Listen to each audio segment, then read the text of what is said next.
Welcome to today's Virtual Digital Economy seminar. Imke will moderate today's talk and introduce our guest in just a moment. Briefly, before we start, please send any clarifying questions to everyone in the chat window throughout the talk. So Imke can sort this out and she'll manage the queue and interrupt our speaker at the convenient time for either you to ask a question or to ask the question for you. We will collect all remaining questions for the Q&A after the talk, so don't hesitate to post questions at any time. Today's session will be recorded, so if you do ask a question, you will appear in the recording. And also, don't feel obliged, but feel free to turn on your camera to give the speaker a bit more of an interactive experience. And yeah, that's all from the admin side, so I'm happy to hand over to Imke. Yeah, wonderful. Yeah, thank you all for coming. I'm excited to introduce Hema Yoganarasimhan, who's a professor of marketing at University of Washington at the Foster School. And yeah, she's one of the leading scholars in quantitative marketing. What's kind of cool is her connection of different methods, using like large scale marketing data and combining economic theory and econometrics and machine learning to basically answer interesting questions on digital marketing and online platforms. So I'm quite excited about this paper here as well, where she's going to present some work on content producers and engagement on social media platforms. I'm going to hand over to Hema to give her more of the floor than me. Yeah. Thank you everyone for inviting me, and thank you Imke for a very nice introduction, and you did get my name right, so thank you. So this paper, sorry everybody, I have a bit of a cold, so hopefully that won't be a distraction. So this paper is about how content producers on social media respond to engagement and how the platform can leverage that information to potentially improve platform usage and other downstream metrics that they care about. And this is joint work with my colleague Hema and also Varad. And this work was done when Hema and I were visiting Twitter, and Varad was actually working at Twitter. So that's a quick background. So before I jump into exactly what this paper is doing, just a quick background on social media platforms. Social media is a pretty integral part of our daily lives. I think this is not news to any of us. There are about 4.9 billion active users across a variety of platforms. And a unique aspect of social media is that users are not just content consumers, but they're also content producers. So this is different from other platforms that we often see, such as Spotify or Netflix, where the platform is an intermediary between what you might say is professionals and content producers and licenses the content from them, and consumers consume them. Whereas in social media, it's the people who are producing content, it's also other people who are consuming them, they're engaging with this content in a more real-time fashion. Because of this nature of social media, all the platforms fundamentally believe that their long-term success really depends on their ability to retain and cultivate both content producers as well as content users. So you need both content to be created as well as content to be consumed and engaged with. So both of these things have to happen for the platform to be successful. So what is the platform's problem fundamentally? So a platform's problem is to incentivize producers to create content, which means that if, for example, if there was no content created, there would be nothing downstream for people to consume, and also for them to increase their own usage of the platform. And so this is what they want, and that's how they would attract advertisers. That's how they would monetize the platform, if people can create content and consume content. Then if you're the platform, then you can start thinking about how would you do this? What are the levers that you have to go and incentivize these people on the platform? So one very obvious thing which might first come to mind is direct compensation, right? And which is you create some content and you put it up there. If I monetize it, I give you some money from that monetization back. Platforms like YouTube, for instance, have implemented such I would say, such mechanisms where if you posted a YouTube video and if you have, signed up in a special, I would say, program, you got, when there was ads shown on your platform, you get a small percentage of it back. So that's one way to do it. However, this method is hard when you have small pieces of content, right? YouTube, in case of YouTube, it's a full video. For things like a little photo or maybe a small tweet, which is 140 characters, it's much harder to implement this. The other things which people have studied and platforms know that often incentivizes people is, for instance, intrinsic motivation. I might feel strongly about some topics. I might want to share something on certain topics with my, with the broader world or with people connected to me, in which case I'm going to go post, but that is unfortunately outside the platform's control, the intrinsic motivation. The third one, which the third type of, I would say, lever that the platform have is to incentivize producers by giving some kind of attention or recognition to their content. So some earlier research or more recent research has looked at this. For example, if your content gets, I would say, highlighted in the front page, or the platform kind of prominently shows your content or says, oh, you are picked today to be featured somewhere. So attention and recognition might mean that I like this and I'm happy to be featured, and I come back and produce more content and spend more time. And the final one, which is going to be the focus of this study, is not something actually the platform can directly do, but more about something maybe the platform can indirectly do, but it's going to relate to how does the engagement on their content from other consumers affect producers' behavior. So for instance, if I'm on Twitter, how do other people, favoriting me, retweeting me, responding to my content, giving engagement on my content,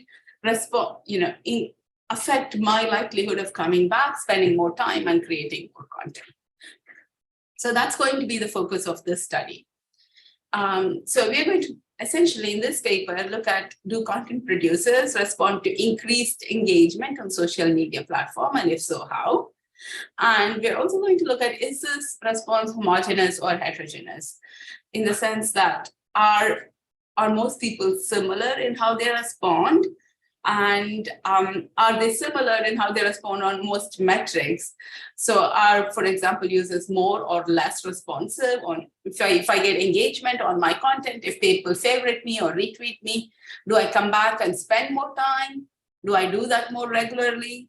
Do I actually start giving engagement to others? Do I start producing more content? So there are many, many outcome metrics that you can think of the platform as caring about. And you can think about how this varies across metrics and not just across users. And finally, from a platform's perspective, you can think about how can they use this information to improve platform usage and content production. So what can they do potentially? Can they do some kind of targeting? Can they pick some users for this? And what would be the benefits from doing so? Okay. So before we jump into actually doing something about this, when we were first thinking about this question, we first thought about, can we actually just use some existing data to solve this problem? The big problem, of course, as we can all see, is that the observational data on engagements and platform usage or productivity likely suffers from endogeneity bias, right?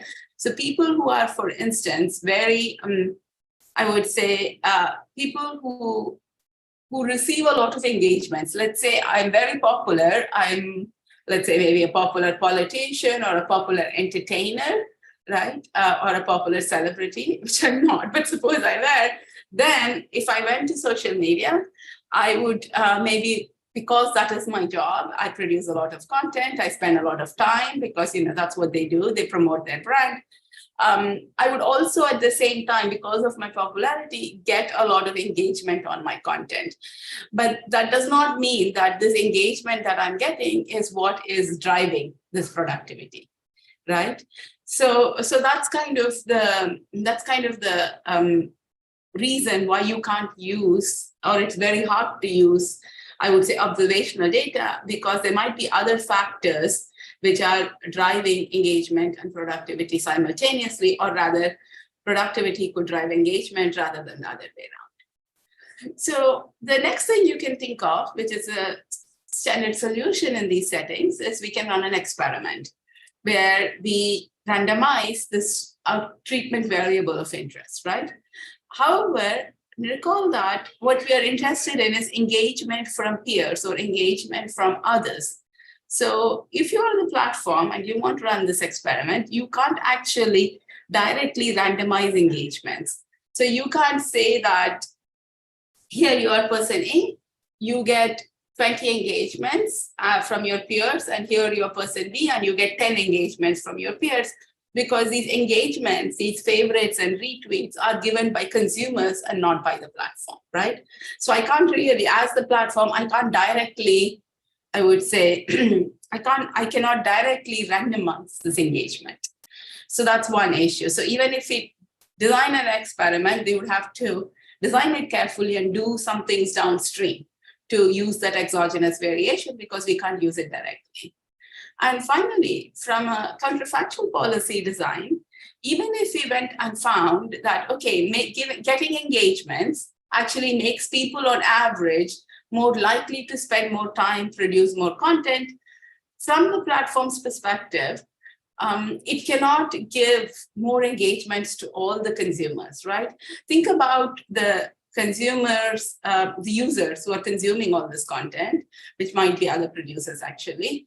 Think about their time as some kind of like a zero-sum game, right? They only have so much attention. If I do anything in my platform to shift attention from one group of producers to another group of producers, then that's all I can do. I can't overall increase, in some ways, the overall consumer attention on the platform unless the platform itself grows. So to be able to do anything with any estimates that we get, we need some kind of heterogeneity. We need to be able to identify which producers would benefit the most and then potentially target them with interventions, because it's again not the platform saying, I spend $100 or $200 or whatever amount on promotions. There is a fixed amount of consumer attention. So those are some of the challenges which you'll see, which will come up throughout, and we will talk about them through the rest of the talk. Okay. So what do we do? So we, to address these challenges and to come up with some interesting solutions, we actually use a field experiment or develop a field experiment with an intent to treat structure. And I'll talk about that. Obviously, as I said, you can't randomize engagement, but you can randomize something else, which in turn affects engagements. Okay, so that's what we will do. Then we will use estimate heterogeneous treatment effects. And in this case, we will use the experiment bucket, the experimental conditions, as instrumental variables. And we'll need to account for both heterogeneous compliance and heterogeneous treatment effects. And to be able to do that, we'll use some of the recently developed doubly robust instrumental variable machine learning models. And I'll get to the details of that in a moment. And then we will use the results from this analysis to identify producers or users who benefit the most from receiving additional engagement. And we'll also try to look into where is the additional time spent of users coming from, and then use that to figure out what are a set of targeted users and how can you target them, and when you target based on different outcomes that you want to optimize, how do you do differentially, and compare these approaches with some baseline policies that platforms tend to use. Any questions so far before I go into the related literature? So far, Coleman had a comment just about, another lever that the platform has is kind of this recommendation algorithm where if your content gets distributed differently, you may create more or less. But actually kind of similar to that, I might have a question, but yes. Kind of, like in your introduction, you mentioned, kind of attention and recognition separately from like engagement. And I guess this is exactly like that. Is that exactly where what you're kind of getting to with kind of like your instrument is going to be this or how can you tell those two apart? That's a good question. So usually attention and recognition is something that the users are aware of, like the platform has given. So let's say your content is featured on the front page, or your content is kind of featured somewhere else, or you get like a star rating from the platform, then you know that the platform is giving you attention and recognition. In our case, you will notice that users are actually not informed whether they are, which kind of treatment bucket they are in, for instance. So the only thing they see, they don't see to kind of preview what's going to come in the experiment. They don't see which experimental condition they are, and they don't see how many impressions they are getting. They only see how many engagements they are getting and whether those engagements are going up or down. So that's all. So, so this is purely the effect of incremental engagement without touching attention or recognition.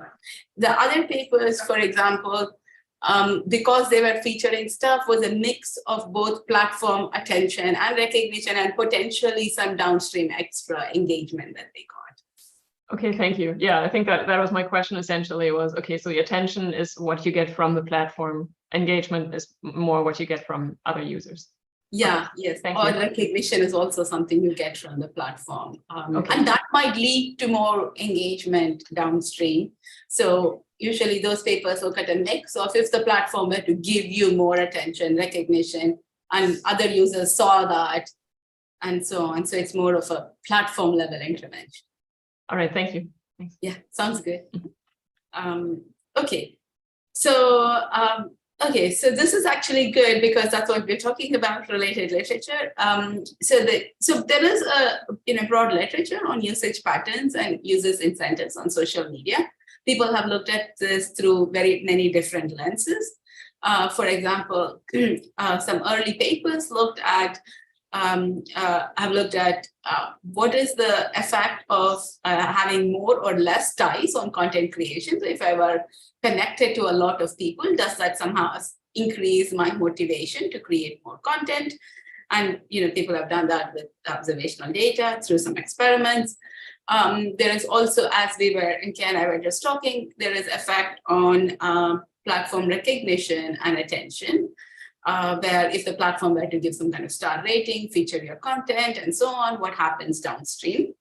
And there has also been some work on, I would say, peer feedback and recognition, or engagement from other consumers, not the platform. And that is the focus of this work.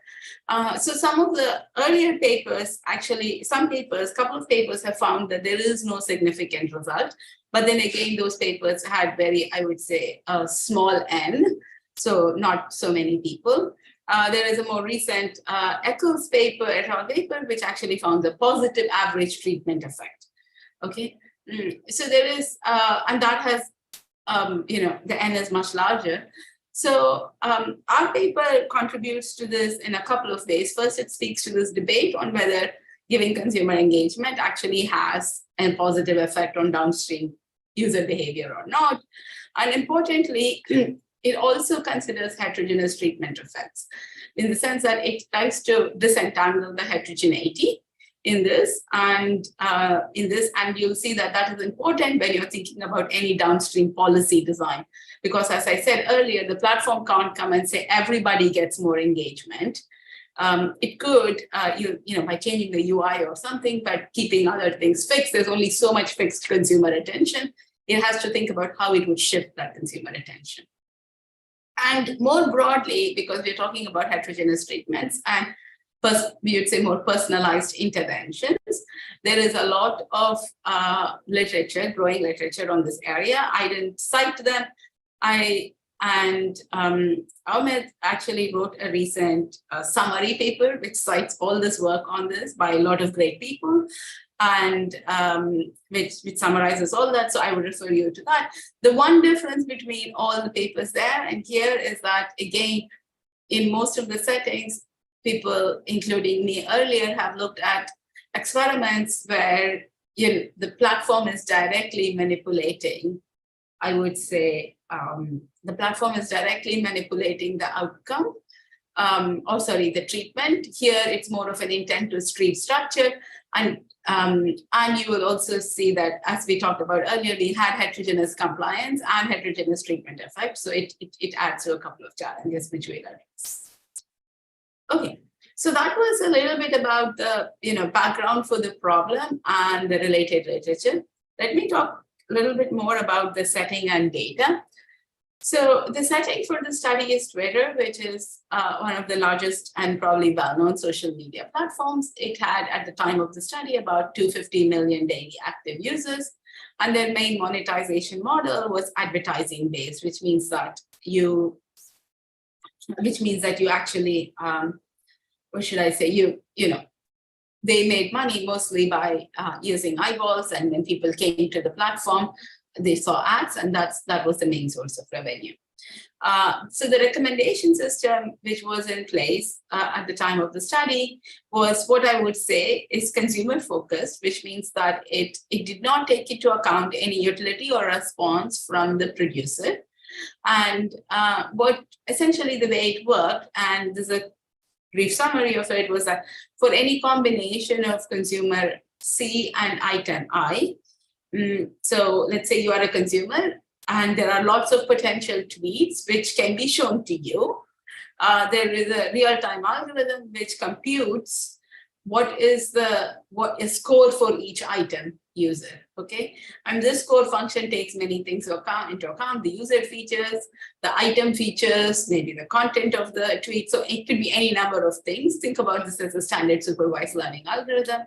And then you rank orders all the potential tweets that can be shown to you by the score, and then you start seeing tweets in that ordering, okay? So you first see the most relevant thing for you, most relevant tweet, then the second most relevant tweet, and so on. So that's basically how the recommendation system works. So what we did in our experiment was we adopted what is known as an encouragement design, which is our experiment had about 4.9 million users over a 2-week period. And all these users were essentially randomized into 2 buckets. One is a control bucket, where what happened was that the scores of the items of these users remained the same. Whereas if you were in the treatment bucket as a producer, so this is as a producer, this is something, sometimes things get confusing. I'm showing you the items from a user's perspective, a consumer's perspective, but the experiment is done at the producer level, people who are producing content, okay? So if I am now getting treated, then what would happen is that all my tweets for all the users would get the score calculated. So let's say I'm user J, and I'm in this experiment boost condition. All my scores would get a multiplier of 16. Okay, so now let's say I wasn't producing all that great content, and generally my tweets tend to be ranked lower. Suddenly they're going to be my score, whatever that score is, into 16 for anybody. And remember, this SJC could vary by my item and producer, but irrespective of how it varies, it's going to get boosted. So essentially 2 things are going to happen to these boosted people's content. They're going to start rising in the rankings, right? So like this example I have here, this picture I have here. So they're going to start rising in the rankings, and people are going to see them more. Maybe it wasn't even, if MK wasn't even going to see my tweet, now because it's rising, maybe instead of being like 20th ranked and not even being in the screen, it's going to maybe start showing up in the 5th rank, right? And so they're going to see it more, and they're going to see it at higher positions. Those are the 2 things which are going to happen. So as a result of being seen more often and seen at more prominent positions, they're more likely to get engagement. So that's what we can do. So we can't directly, as I said, manipulate engagement, but we can exogenously vary how often you are seen and how prominently you are seen, which in turn affects engagement. Okay, and that is the exogenous variation with this. So here is a quick summary of the timeline and the data. So we have a bunch of pre-treatment variables. So the way we kind of thought about data collection is there is 2 weeks of experiment, The 2 weeks before the experiment is treated as the pre-treatment period, for which we'll collect data on pre-treatment producer state before the treatment. And we collect data after the treatment to see what happened. Okay, so this treatment EP is what you get during this 2-week treatment period. So here we'll see that this bucket, this booster control, can be treated as an instrument, and the reason it can be treated as an instrument, and we just briefly talked about earlier, is that this treatment or engagement affects outcomes, right? The booster control, whether you are in the booster control, affects engagement, but does not affect the outcomes directly, because I don't know whether I'm in the boost or control condition. The only way it affects my downstream behavior is through the extra engagement, if any, that I will get, right? So it's essentially an instrumental variable. And the outcome variable we are going to focus on mostly, we'll also talk about other outcome variables later in the talk, is total minutes active. So if you are treated, if you get more engagement, how much more time do you spend on the platform? And the reason this is the most interesting variable is it's probably the most closely linked to platform usage and revenue, right? How much time do you come back and spend on? There are other metrics we'll talk about briefly, like regularity of usage, consumption, production, and other things. But this is the one which you can think is a global like the metric that they truly care about. Okay, so let me start with some preliminary analysis. Actually, Hema, is this a good time to ask some questions about the experiment? Yeah, go ahead. Great. We had a few here. So Christian started with asking why did you choose the boost factor of 16? Okay, so that's a good question. We thought about different boost factors. The reason we thought about 16 is you need something where there'll actually be an effect on engagement, right? So it has to be something which actually has an impact on outcomes. So it needs to be, So think about actually as how you would think about how you would pick an instrument, right? The instrument has to affect the treatment in some ways. If it's very low, then it's not going to have an effect. If it's very high, it's not going to have an effect. So based on discussions with the people we are working with, there 16 seemed like a good number, which would have an effect, but we should also not be, you also don't want it to, it's a small, you'll see, it's like 4.9 million people, it's not huge, but at the same time, you don't want them to be always sitting at like 1 for everybody, right? That would also be weird. So 16 was the right balance, and that it's not so relevant from a scientific perspective, but when you're running this experiment, it's just more a question of what makes sense in that setting. Yeah. All right, great, thank you. Raphael is also asking, if I am a producer, does the experiment also affect the content that I see? So, are different tweets boosted into my own feed? No. Okay.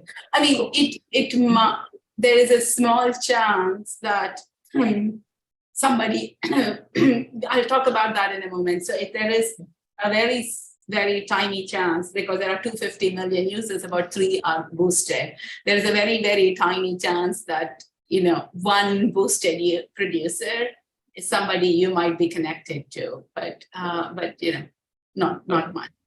Yeah. All right, and that sounds great too. And then also Coleman asked, and Joy liked that question, I think. So I'll ask it too. And if it's coming later, let us know. And if you already mentioned it, don't judge us too harshly. But does this only boost low quality content, or if the content was already ranked high, say first, would this change how much it is boosted? It would boost everything. How much exactly boosting happens? So this is a good question. So we will come to it in a little bit more detail. So how much boosting you get is a function of what you are doing, right? So it's a function. It's like taking the score and if you're already a great producer with great content. So how much engagement that you will get is not exogenous and is not constant across everybody. or all the content. So we will get to, this is the problem of, I would say, heterogeneous compliance, where, how much treatment people get. Even if I'm in Boost and you are in Boost, we both will get boosted. How much engagement we get could be different, and which causes a lot of challenges. We will come to that in a minute. All right, thank you. I do have one more set of questions, if you don't, and that sounds about, actually there's more questions coming. This is always a good sign. So about the kind of the outcome variables, right? You mentioned that you were using kind of just time spent on it because that's how advertisers. There are some questions here. One about why not taking tweets as the main outcome variable, because that could be relevant for indirect network effects, and another question about total minutes active, whether this total minutes active also includes reading, consuming tweets, or is it just writing or tweeting? Okay, so related to other metrics, we will talk about both a purely production-focused metric like tweets composed and consumption. I'll spend one slide down the line on how does it affect, how does this affect, like, do you become a better producer? Like, are you spending, if you were to find you're spending more time, right, on the platform, are you doing that just producing more content? Or now that you have engagement, are you just more broadly engaged? Are you consuming other people's content, going and engage? So is it like broader time spent on the platform, or is it just production? We'll look into that. And the reason you can make an argument for any number of metrics, but from the platform's perspective, what they're really looking for is more time spent. And they realize that more time spent generally means more content produced and more content consumed. And that's a broader goal. So as I said, we will look at content production as well. But in terms of the second, there was a clarification question on, is it like, what is total minutes active? So that is basically the sum of everything. So you are on the platform doing something actively. You are either scrolling and looking at stuff, you're engaging, you're liking, retweeting, you're writing your own content. This is just everything you're doing on the platform. And the reason that kind of is maybe the most relevant is that is, when you're doing everything, that is showing how much engaged you are with the platform. And that's kind of what they care about. And that's also, irrespective of what you're doing, you basically end up seeing ads. All right, that sounds great. Thank you. There was one more question that also came in that Go ahead. Feel free to defer this to later as well, because this sounds a little bit like a maybe counterfactual question about, there could be kind of this general equilibrium effect where the treatment makes other users less active on Twitter if they notice that the recommendations aren't what they, what they want them to be, right? Yeah, exactly. And so the downstream, that's a very good question. So anything that you do with the recommendation system, or as I said, there is you can think about this like two levels, right? Like if you any counterfactual that you do, you are shifting. If you try to give some producers more attention, you're potentially shifting attention away. You boosted somebody down, right? Like you push them. So that is one thing. So you are shifting maybe attention a little bit away from some producers. The second thing is that you might also be shifting consumer utility a little bit away. And that's why when we talk about counterfactuals, you'll see that I'll talk about counterfactuals, which only affect the top 1% of the most responsive producers because of these two reasons. Any intervention essentially means that you are potentially moving something from one set of producers to another, and you're probably making the consumer experience slightly worse off. So you can think of as like you'd only do that for people who have the highest return and will give you the highest return. You wouldn't do that more generally. The paper talks about it in a little bit more detail, but that's kind of the big picture. That's why focus on only the top. Any interventions will be focused on the tiniest percentage of people who have the highest returns. Yeah. All right. Good Sounds question. Great. Yeah. Okay. Thank you so much. Exactly. Okay, I think you. We'll let you continue to the actual results. No, I'm just looking at the time. Okay. Exactly. I think I should be fine. I can adjust accordingly. So no worries. Okay, so the first thing when you have this experiment, I'm just showing you essentially intent to treat experiment. The intent to treat estimates, which is that you have this so what should I say? We have this buckets, right? Whether you are in the boost condition or whether you are in the control condition. You can just, first question, I think this relates to, I think, Christian's question on like, why do you, for example, boost by this factor? And you can see here that actually being in the boost means that you received more engagement. And engagement here, just to clarify, is a sum of all type of engagements, which is the number of retweets, number of favorites, and number of replies. So any type of engagement. So it's a sum of all these. So you can see here in the first column in this figure, in this table, that being in the boost condition over the 2-week period means that you're getting about 455 engagements more. Okay, so the experiment is working. That's one reason we did this. The second is simply in the 2 weeks post experiment, what happened to producer activity?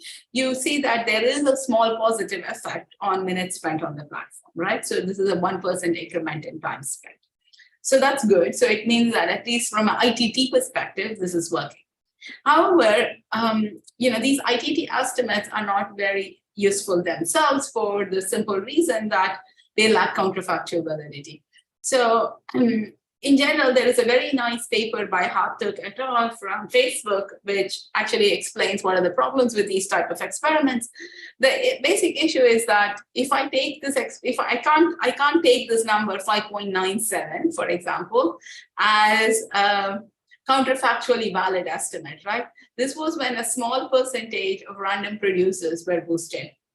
Now, if you go back to the experiment and think about it, if everybody got boosted, right? So in general, we think of A/B tests as you take something, you run it on a small population, and then you go apply it to the entire population, then you should see the same results. But you can imagine that if obviously I went and said, okay, it looks like boosting helps, this is great, now I boost everybody, then you can imagine that none of the rank orderings would change at all, right? Like nothing would change. Everybody's gets score multiplied by 16, then we go back to the control condition. Is that clear what this problem is? That if there is no boosting if everybody is boosted. So this has no counterfactual validity, so ranking will be the same. So that's one reason why you can't take this and do something with it.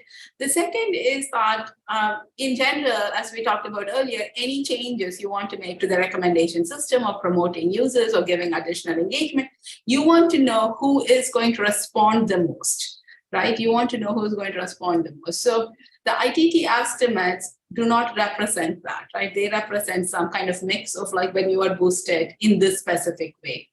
But however, they do not capture this causal impact of one incremental engagement. So it doesn't answer how much would you as a producer benefit, what would be your downstream response from one incremental engagement. So to do that, to get to that, the next thing you might think of doing is a two-stage least squares, because we said earlier that this bucket or this experimental condition can be thought of as an instrument, right? It affects how many engagements you get, however, it does not directly affect your own activity, okay? So we can think of this as an instrument, and you can do a standard 2 SLS, that's all I'm showing here. And now you can see that each incremental engagement leads to an increase of about like 0.0131 minutes.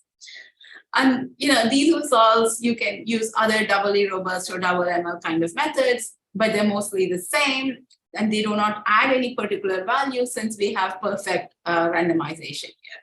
Okay, so this is good. So it got us somewhere. However, even these 2 SLS estimates have 2 issues. In general, 2 SLS is consistent and correct if there are 2 conditions which are satisfied. The first is that if the treatment intensity is not, I would say, endogenous or heterogeneous across the users.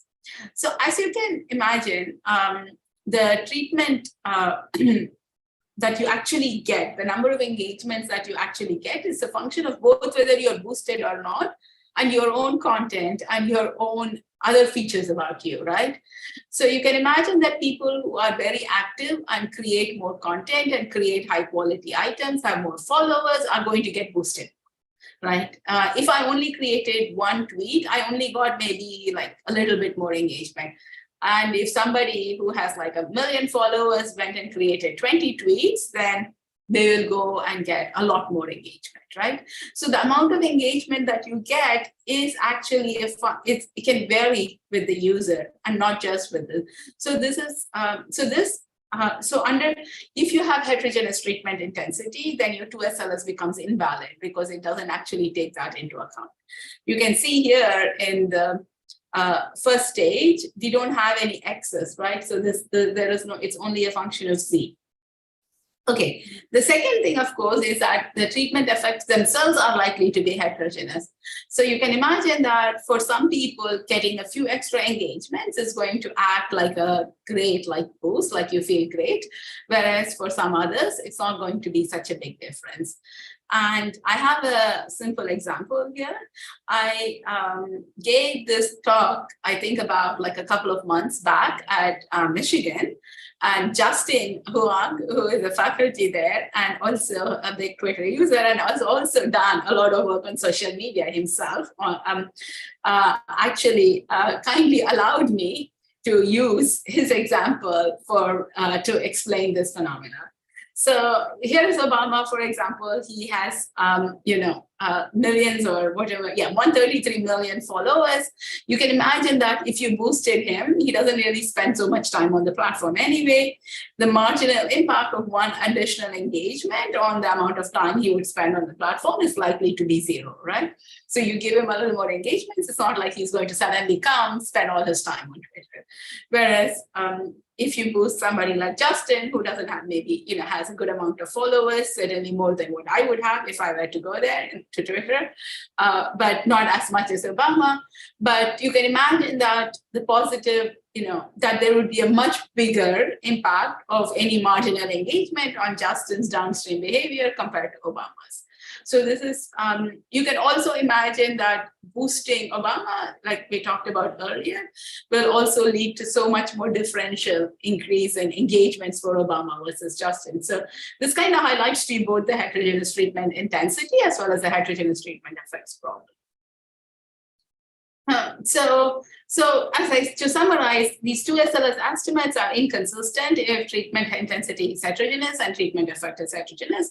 Also, as we talked about earlier, even if we found that they were fully consistent, we can't really do much with them because we can't give extra engagements to all the producers, right? Any shift that we do, like in the recommendation system, for example, we would be taking something away from somebody and giving it to somebody else, and we want that somebody else to be the most responsive. Okay, so it's not very, even if they were consistent, they're not very useful from a policy design perspective. Okay, so since I'm kind of getting closer to running out of time, I will maybe try to use. I'll maybe try to leave like 10 minutes for Q&A at the end, but then kind of move. Does that sound good to you guys? Okay, thank you. So I'll have a little bit of time to talk about the rest of the paper. Okay, so what are we going to do? We are going to then, instead of focusing on these 2SLS estimates, what we really want to estimate is a Kate measure, which will have counterfactual validity, which can be used for policy design, okay? So we want to estimate heterogeneous marginal treatment effect for each producer as, so the treatment effect is theta. Essentially, we want to estimate it as how much would your post-treatment activity change as a function of getting one incremental engagement.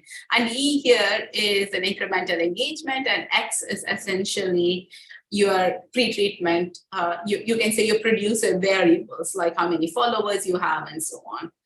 Okay, so what then I have is this like doubly robust instrumental variable model. And let me just to briefly summarize what you are saying is that your post-treatment activity is a function of this theta xp, right? So which is which is your treatment effect multiplied by how many engagements that you get, and a bunch of controls as a function of these x's. And we again have the same, condition that conditional on z and x, your epsilon is 0. The expectation of this epsilon is 0. So the main thing here is that what we'll try to do is basically this method builds on the double ML methods and the doubly robust IV methods. And the nice thing is that it allows for both heterogeneous treatment effects and heterogeneous compliance. And the key is that it does not make any functional form assumptions on f of x or theta of x or e of x comma z. So how many engagements you get as a function of x and your instrument, what is your treatment effect as a function of your x's, and these controls themselves are allowed to be flexible. So that's kind of the main thing. So this is a brief, and this comes from the Circaknis paper. And I'm not going to get into the details of this, but a big picture summary is that, like all standard, like these double machine learning methods, essentially it will exploit two ideas. One is residualization, which is to work with the residuals of these variables, and the other is cross-fitting, to avoid any overfitting. So, and then we are going to try to estimate this doubly robust function, which is consistent if either your preliminary estimate of data you might have is consistent, or if this beta variable, where did that go? Here it is. Where this beta variable, which you can think of as similar in notion to a propensity, it's not propensity, but similar in spirit to that, is consistent. So it's doubly robust in the sense that if either of these estimates that you have are correct, then this one would be correct. And what you would have noticed maybe in the previous step is we are going to estimate in the first step a lot of preliminary nuisance functions, which have no direct relevance, which will affect the estimate, but we don't fundamentally care about them. So you can use many different ways to do that, but we use a mixture of gradient boosting machines and lasso to estimate them, and we show why we do that, because they offer the best performance. And then for the final step, which is just a minimization, you can actually just use lasso again. You can use other things, but lasso did the best. Okay, so with that, let me briefly talk about the results. This is the results for the treatment effects for the Kate estimates across, across all the 4.9 million users. You can see there is a very big range. There is the mean is about 0.14, so that's like that you can think of that as an average effect across all the users. Depending on the actual first stage models used, the numbers might vary. The distribution same, relatively stable. So one useful thing to note is that the people at the very, I would say, right tail, they have big positive effects. And those are the people we will be thinking of as giving interventions to. Okay, so that's kind of what we care about. So one thing, as I said earlier, is that we're going to look at these top 1% of users. And the reason we'll always talk about top 1% is for the reasons we discussed earlier, right? And you might first, if you were a manager, there are two things you're interested in. You want interventions, but you also want insights, right? You want to think about how are these people, and if at all, they are systematically different from the rest of the population. And you see that these tend to be, they tend to be older accounts, people who are who have very high responsiveness, right? But they're not using the platform as regularly, so fewer active days on the platform. They are in lower intensity user state, in the sense that they're not as likely to be heavy or non-heavy tweeters. So these are people using the platform. They're not like, disappeared or something, but they're not super heavy users at this point in time. They tend to be older. So, and these are the people who are older, as in not in terms of age, but like how long they're in the platform. And these are the people who are most likely to respond positively to incremental engagement. Okay, so briefly, I think there was this question which came up earlier on what are the other sources of where, can we say something about production?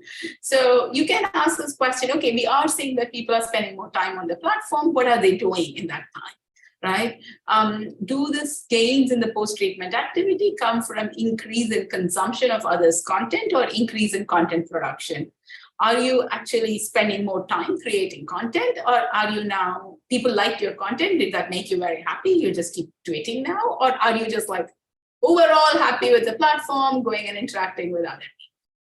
So we re-estimated this DRIV model with two other outcomes. So we are going to separate this two effects. We're going to focus on one purely consumption-based outcome, which is number of favorites given, and a purely production-based outcome, number of tweets composed. We see that there is gains in both. Both have positive effects, though the relative effect on production is larger, which is kind of understandable because that is what you got validation for, right?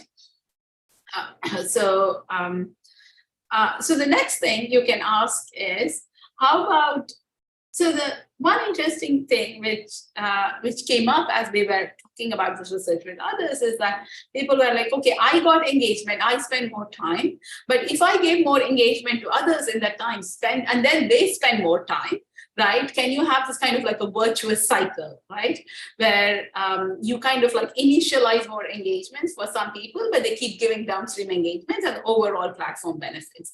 So to answer that question, we have to start with this question of, what is does getting more engagement lead users to give more engagement to others, right? So that will have some kind of like second hop, third hop kind of, would that happen? So we re-estimated the DRIV model with engagements given as the outcome. So we see that there is a positive effect and the magnitude is similar to that of minutes active, okay? So it's similar.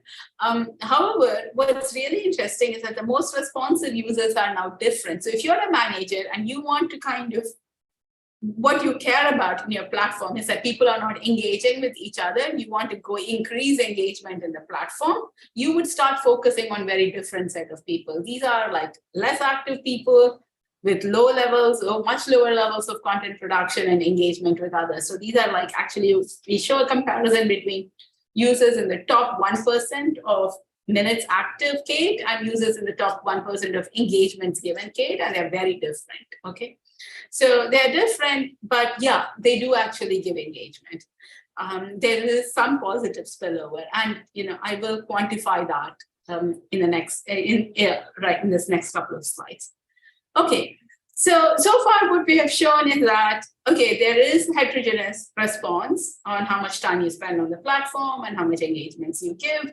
So now we want to say something and quantify something about, okay, if the platform could give one incremental engagement to the top 1% of users on Kate, how much more time would they overall spend? So we look at 4 target groups that the platform could target. One is the top 1% of users. The second on the Kate on active minutes. The second is the top 1% of Kate on engagements given. And we have a couple of benchmark policies, or you can say baseline policies, which platforms and managers often tend to use, because they'll say, oh, let's take the least active users because they are the ones we want to start getting more active, or let's take the most active users. And we then look at what happens. And okay, sorry, this is okay. This is fine. So what we find here is that targeting users with higher Kate values is most effective, and the relative improvements are greater for active minutes compared to engagements given. I put a slightly different table than what I wanted to, but that's fine. And we also, when we include spillovers from engagement, so the direct effect on time spent for me, plus the indirect effect of me giving engagement to somebody else and them spending more time, when I do that, we actually don't see much difference, because these spillover effects do exist, but they tend to be actually small. So the nice thing is that if you're a manager, you can just focus on time spent at the individual level, and it systematically does not change anything if you include the spillover effects as well. So that's good. So spillover effects exist, but they're not huge in magnitude. Okay, so to conclude, in general, the big takeaways are social media platforms cater to both producers and consumers. We use data from a large-scale experiment at Twitter and doubly robust ML-based IB methods and show that producers have heterogeneous response to receiving engagements. And we say that receiving engagement does lead to differential, positive effect on a bunch of outcome variables downstream. So some, I would say, takeaways for future research, or if you're a manager, are that an experiment here is not enough. You need to address challenges with heterogeneous compliance and heterogeneous treatment effects. We can potentially increase platform usage by identifying and targeting producers who are the most responsive. And what we have broadly done here can be used by other social media and two-sided platforms to similarly identify and target producers who are the most responsive. And that's pretty much it. Thank you so much for your patience. And I'm going to stop sharing. So I'm happy to take any questions. And sorry we ran over time. Thank you. That was super interesting. I'm just going to take over a little bit, and essentially because I was going to ask a similar question to what Hannes just put in the chat as well. So Hannes is basically asking, is there kind of an optimal share of people, of users who should be boosted? Is it anywhere between like 0.1% versus like 50% or something like that? And I think maybe just to kind of piggyback off of that a little bit as well, I was thinking, there might be some short-term versus long-term effects. Like, is it enough to just boost one of my tweets for me to stay active for a while, or do I lose all hope once my next tweet gets no reactions again? Okay, those are both very good questions. In general, because you can think about this in the paper. We talk about this as like, when you have these K, and the goal of the paper in some ways is to estimate these K values, right, for the producers. And we already have this SIC scores from the for the consumers, right? So you can think of this as some kind, basically building a two-sided recommendation system where you have some lambda into the consumer utility plus 1 minus lambda into the producer utility, which is the producer gate. And that's kind of where we were going with this. So, so the goal is to estimate that producer utility for an incremental gate, just like you have that SIC, which is the increment, like a score for producer utility.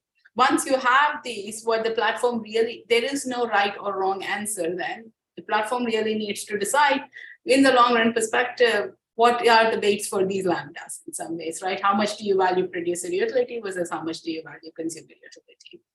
From simply like boosting, we thought of 1% as maybe the right number for a couple of reasons. The first is, as I said, you don't want to change anything too much. You just want to pick the tiniest and the maximum set of people, the maximally responsive set of people, and put it there and boost them. The second is the more people, 50% is never going to be right, because the more people you boost, you'll also realize that you're not really boosting them, because now there are 50 people, 50% of the people competing in their rankings with these 16 multipliers or whatever multiplier that you might come up with, right? So actually, the more you promote people, in a two-sided market, we are competing with the other people, right? So and the producers, the impact of the intervention becomes will become lower. So if you want to keep the promotion impactful, then you will only like do anything with the 1%. And here we are not even talking about boosting. All we are saying is, if you gave an incremental engagement to top 1% of the producers, how much would you actually gain from that? So because the model of engagement is not, I would say, is not valid outside the experiment, because that is a function of the boosting in the experiment, right? So we have to focus our case on a metric we have to focus our counterfactuals on a metric which has counterfactual validity, which is state. Yeah. So it's a little more tricky. So you have to think of these cases as a first step towards answering like a bigger, like this two-sided market question.